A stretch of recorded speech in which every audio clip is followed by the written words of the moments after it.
Hello everyone out there, welcome back into another fun video. In today's video, going to be talking about Toy Story 5. I can't believe we have gotten 5 Toy Story movies. I love this franchise though. I grew up, with the first one. I was born literally right after it, and I remember watching it many times on VHS. I remember going to see the second one, seeing the third one, the fourth one, and I just came back from seeing the fifth one. So I want to give my overall thoughts and opinions on it. So this will be a non-spoiler video review. Before I talk about Toy Story 5, though, I do just want to say thank you to all of you out there for the kindness, the love, and the support, as well as to all of my subscribers out there. Thank you so much for subscribing to my channel. If you are new, though, and haven't already subscribed, please make sure that you do so. And to all of you out there, make sure you do hit that little bell notification down below to get notified whenever I post and upload new and fun videos. With that being said, let's get into this. So again, I love the franchise. However, I will be the first to say that yes, Toy Story should have ended with Toy Story 3, but I did enjoy Toy Story 4, and they made another one. They suckered me in, and I saw it, and I really enjoyed it. Now, I know some people, some close friends of mine that have seen Toy Story 5 that didn't like Toy Story 4, and they actually really enjoyed this one, and has even said that they preferred this one over the fourth one. And in a lot of ways, I can agree. Again, I am someone who loves Toy Story 4. I've always defended that film. Again, it's not perfect, definitely has its flaws. This one has its flaws, so with that being said, we're going to talk about the good, and then I'm going to talk about some of the things I didn't like about the film. The main thing I like about this film, though, was how it came back around. Toy Story 2 is my favorite sequel of the whole franchise. That is my favorite one. And this one, you definitely want to go back and rewatch Toy Story 2 before you see this one. Even though they kind of bring you up to speed a little bit. But there is a lot of things with this one that went back around and connected to Toy Story 2, and it really made me emotional. Again, I'm not going to talk about it because it is it is a spoiler. But like I said, there was a couple things, especially one thing towards the end where it had to do with Jesse, and I was sobbing. I was sobbing like a little baby.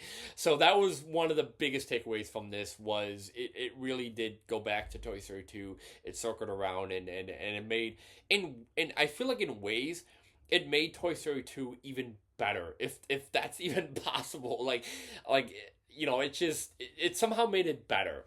The second thing that I like about this was the villain. I like Lily Pad. I could really see how, they really made her, kind of topping the toys, and how it was definitely the toys versus technology. I will say this though, if they do a Toy Story 6, please bring back the ruthless villains like Sid, or Al, or Stinky Pete, or Lotso. I do kind of miss some of those like ruthless villains, and that was some of the best things about the Toy Story films, was that they had those, ruthless, heartless villains, especially like Stinky Pete. But I did like Lily Pad. I liked her a lot better than Gabby. Gabby, that was one of the weakest things that I didn't like about Toy Story 4, was I didn't care for Gabby at all. Like, I didn't sympathize with her or anything. But Lily Pad, I felt like, yeah, she was definitely a threat to the toys. The other thing I like about this was the plot line, the subplot line for Buzz Lightyear. I feel like in every other Toy Story movie except for the first one, there's some sort of subplot, was Buzz. The second one, you had the whole utility Buzz Lightyear. The third one was a Spanish Buzz. I wasn't too crazy about that one. It didn't really change the plot or anything like that for me. But it made me laugh. The last one, I don't know what they were doing, is Toy Story 4. I didn't really care for the whole inner voice. Like, yeah, like when I first saw it, I thought it was funny. And then I watched Toy Story 4 the other day, and I was like, yeah, I don't really get what they were doing. And I was really worried that they were going to bring that back around in this one, but they didn't at all. They didn't even mention it, so I was like, good. I'm glad that they left that whole inner voice, back in Toy Story 4. But there is, like I said, a subplot for Buzz Lightyear in this one, that it didn't come together towards the end, but it worked. It definitely in ways made the movie funny. It definitely was like the comic relief, but it also paid off at the end, so I like that a lot. And the other thing I like about it too is the music. There's a lot of background music and things like that. And they brought back some, I'm not, I'm not going to say what, but some songs from previous Toy Story movies you can kind of hear in the background that I really enjoyed. And this is a Jesse movie. This isn't a Woody and Buzz movie. This is a Jesse movie. And that's another thing that I like, was that you look at the first three, and it definitely was a Woody and Buzz and the rest of them type movie. But then you get to the fourth one, and that was a Woody movie. You get to, this one, this is a Jesse movie. Jesse was the main character, and I would even say it's Bullseye too, because Bullseye is pretty much with Jesse throughout the entire film. But overall, I really love what they did with her character. I really loved how they wrapped things up, and I really loved the conclusion with this film. Like I said, I don't think this film is going to do bad at all. It already has, like, I think 93, 94 on Rotten Tomatoes. I don't know what the audience score is. And it's not even the first day. I mean, it's Thursday. It came out today, but I think tomorrow worldwide it comes out. And it's already breaking records. So I could definitely see this movie doing good. And honestly, I wouldn't mind if we get a sixth one.